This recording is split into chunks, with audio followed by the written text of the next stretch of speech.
மலா tiffin சென்டரில் இன்றைக்கி ஒரு சூப்பரான பொங்கல் தாங்க செய்ய போகிறோம். ஒரே மாதிரி பாசிப்பருப்பு வச்சு செய்யாமல் கொஞ்சம் வித்தியாசமாக பச்சை பட்டாணி கேரட்லாம் வச்சு செய்ய போகிறோம். அந்த பொங்கல் அந்தளவுக்கு டேஸ்ட்டாக இருக்கும்.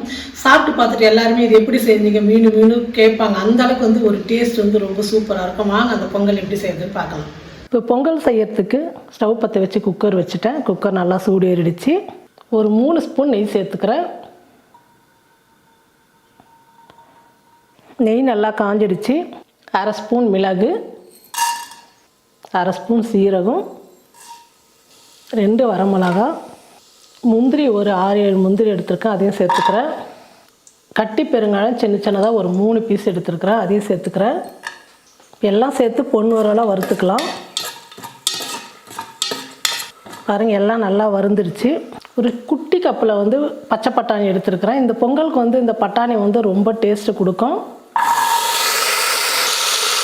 அதே கப்பில் ஒரு கேரட் எடுத்து நான் துருவி எடுத்துக்கிட்டேன், அந்த கேரட்டை சேர்த்துக்கிறேன். எல்லாம் சேர்த்து எண்ணெயில் நல்லா வதக்கிக்கலாம். கருவேப்பிலை கொஞ்சம் சேர்த்துக்கிறேன்.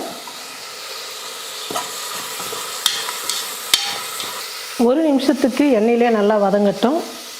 பாருங்கள், நல்லா வதங்கிடுச்சு. இப்போ அரிசி சேர்த்துக்கலாம். 3/4 டம்ளர் பச்சரிசி, 1/4 டம்ளர் பாசிப்பருப்பு சேர்த்துருக்கேன். ஒரு 1/2 மணி நேரம் முன்னாடியே நல்லா ஊற வச்சு எடுத்துக்கிட்டேன். இந்த அரிசி பருப்பு சேர்த்துக்கலாம்.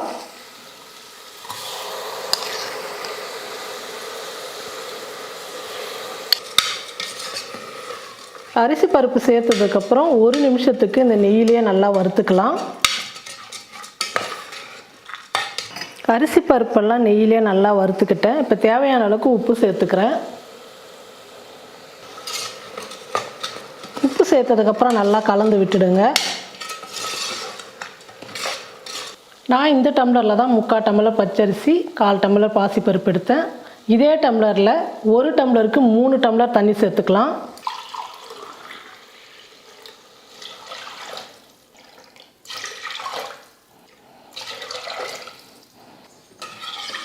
தண்ணி சேர்த்ததுக்கப்புறம் நல்லா கலந்து விட்டுடுங்க. இந்த பொங்கல் ரொம்ப சத்தானது. நம்ம கேரட் சேர்த்துருக்குறோம், பச்சை பட்டாணி சேர்த்துருக்குறோம், பாசிப்பருப்பு எல்லாமே ரொம்ப சூப்பராக நல்லா இருக்கும்.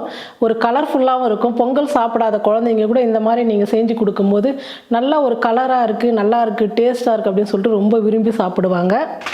இப்போ எல்லாம் சேர்த்து நல்லா கலந்து விட்டுட்டேன். இப்போ குக்கர் மூடி போட்டு மூடிக்கலாம். குக்கர் மூடி போட்டு மூடிட்டேன். ஒரு 4 விசில் வந்தோடனே நம்ம ஸ்டவ் ஆஃப் பண்ணிக்கலாம்.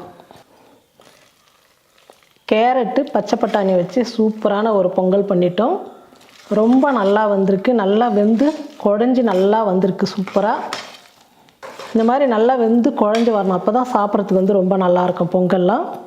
நீங்களும் உங்கள் வீட்டில் இந்த மாதிரி பொங்கல் செஞ்சு பாருங்கள். செஞ்சு பார்த்துட்டு எப்படி இருக்குன்னு சொல்லிட்டு மறக்காமல் கமெண்ட் பண்ணுங்கள், ஷேர் பண்ணுங்கள்.